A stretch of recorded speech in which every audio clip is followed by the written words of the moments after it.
আমার সোনার বাংলা আরেকদিকে রাজনী, আরেকদিকে দেশের উদ্দেশ্যে দিয়ে ষড়যন্ত্র করে আবার ক্ষমতায় যাওয়ার অপচেষ্টা।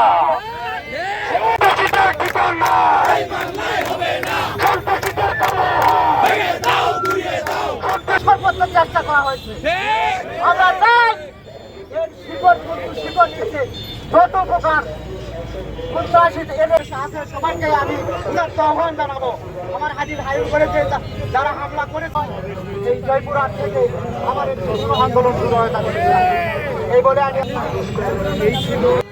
আজকে আমরা দেখেছি জুলাই যোদ্ধায় হাদি ভাইয়ের উপর কিভাবে সন্ত্রাসী বাহিনী তাকে গুলি করে আহত করা হয়েছে। উদ্দেশ্য ছিল তাকে মেরে ফেলার। আমরা কি এখনো আঙ্গুল চুষছি? এই সন্ত্রাসীরা যদি আবারও সেই তাদের ওই অভ্যুত্থানের অগ্রণী বীর সেনানী আমাদের ওসমান হাদি ভাই, যার নেতৃত্বে